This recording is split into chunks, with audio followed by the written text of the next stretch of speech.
Welcome to HMD Origins, where science meets deep time and human survival is traced back to its most brutal beginnings. 3.7 million years ago, Earth was not a gentle world. Africa was a land of shifting climates, expanding savannas, retreating forests, and rivers that cut through the landscape like lifelines and death traps. This was long before cities, before language, before fire was mastered. Survival depended not on dominance, but on awareness, adaptability, and constant fear. In this world lived some of the earliest tool-using humans, Homo habilis, a species standing at the threshold between animal instinct and human intelligence. But Homo habilis did not walk this earth alone. Beneath the surface of Africa's ancient rivers lurked predators so massive and powerful that even today they defy imagination. Giant ancestral catfish, freshwater titans capable of dragging large animals into the depths. This is the story of one of prehistory's most dangerous confrontations, early humans versus the monsters of the river. Homo habilis emerged during a critical evolutionary transition, with slightly larger brains than their predecessors and hands capable of precision grip. They were not yet hunters in the modern sense. They scavenged, foraged, and opportunistically exploited their environment. Stone tools, simple flakes struck from rock, allowed them to cut meat, break bones, and process food more efficiently than any hominin before them. But these tools did not grant dominance. They granted just enough advantage to survive. The African landscape of this era was unpredictable. Rainfall patterns shifted dramatically, creating wetlands, floodplains, and vast river systems. These waters were magnets for life. Herds of grazing animals gathered at riverbanks. Predators followed, and Homo habilis, dependent on water for survival, had no choice but to approach these dangerous zones daily. Every trip to the river was a calculated risk. The rivers themselves were nothing like the calm streams seen today. They were wide, murky, slow-moving in places, violently fast in others. Visibility beneath the surface was almost non-existent, and within those depths lived some of the most formidable freshwater predators to ever exist. Ancient catfish species, ancestors of modern giants like the African sharp-toothed catfish, reached lengths exceeding 3 meters. Their bodies were muscular, armored with thick skin, and powered by immense tails capable of explosive bursts of speed. Their wide mouths could swallow animals whole. Sensitive whisker-like barbels allowed them to detect vibrations in the water. Every step, every movement along the bank. They were ambush predators, perfectly adapted to strike without warning. For Homo habilis, the river was not just a resource, it was a boundary between life and sudden death. Early humans were drawn to these waterways for many reasons. Fish provided protein. Carcasses washed downstream offered scavenging opportunities.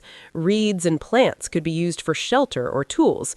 But approaching the riverbank meant stepping into the hunting zone of predators that did not need sight to kill.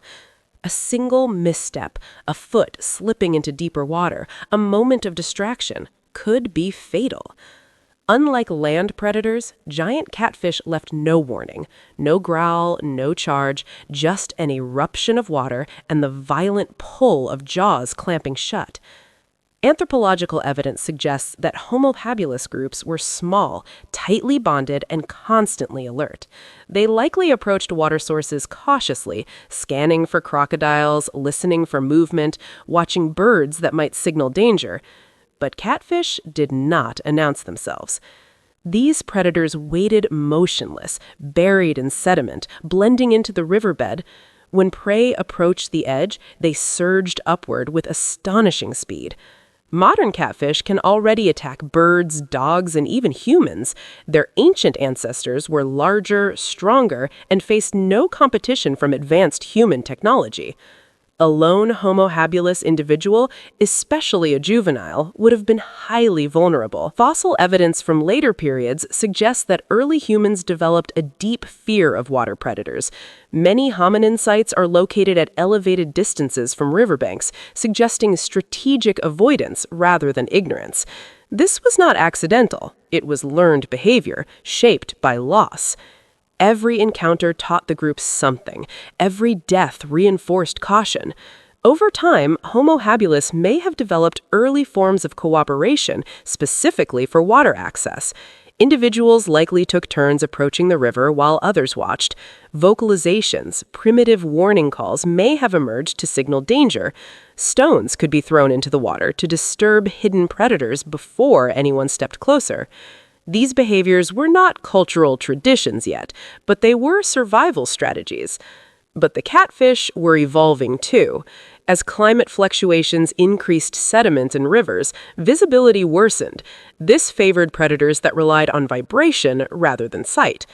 Giant catfish species became even more effective ambush hunters, feeding on antelope, young hippos, turtles, and anything unlucky enough to enter their range. Their role in the ecosystem was dominant. They shaped the behavior of animals along the river, influencing migration patterns and daily routines. And unknowingly, they influenced human evolution. The constant threat of aquatic predators may have pushed early humans to spend more time on land, accelerating adaptations for bipedal movement across open terrain. It may have encouraged the development of better tools, longer limbs, and increased intelligence, traits that reduced time spent in dangerous zones. Fear, in this context, became an evolutionary force. Imagine a typical day. A small Homo habilis group approaches a river at dawn. The air is heavy. Insects buzz. The water looks still, but stillness is not safety. One individual steps closer, crouching to scoop water with cupped hands. Another watches the surface. Stones are tossed in first, breaking the calm. Nothing happens. Then, without warning, the water explodes. A massive shape surges upward, jaws clamp shut. The victim is pulled under in seconds. There is no struggle visible above the surface, just ripples, silence. The group scatters, screaming, powerless. This was not rare. This was reality. Over generations, Homo habilis adapted, not by defeating these predators, but by outthinking them. They learned patterns. Certain river bends were avoided. Shallow areas were preferred. Seasonal flooding was recognized as especially dangerous. The beginnings of spatial memory, risk assessment, and environmental awareness took root here. These cognitive skills, born from terror, would later define humanity. The catfish never knew it, but by preying on early humans, they helped select for smarter ones. Eventually, as climates shifted again and hominin species evolved further, humans gained new advantages. Control of fire discouraged predators, more advanced tools allowed safer fishing techniques, cooperative hunting reduced dependence on dangerous scavenging. The reign of the giant catfish as an existential threat began to fade, but their legacy remained. Our deep-seated fear of murky water, our instinctual caution at riverbanks, our storytelling traditions filled with monsters beneath the surface, these are echoes of a time when stepping too close to the water meant becoming prey. Life 3.7 million years ago was not heroic. It was not glorious. It was brutal, uncertain, and unforgiving. Homo habilis did not conquer the world, they endured it. And in the shadowy depths of ancient African rivers, among whiskered giants and silent ambush predators, the human story was shaped not by victory, but by survival. This was the deadliest encounter of early humanity, not a battle fought with weapons, but a long evolutionary struggle against an unseen enemy beneath the water. And humanity survived, not because it was strongest, but because it learned to fear and to think. Welcome to HMD Origins.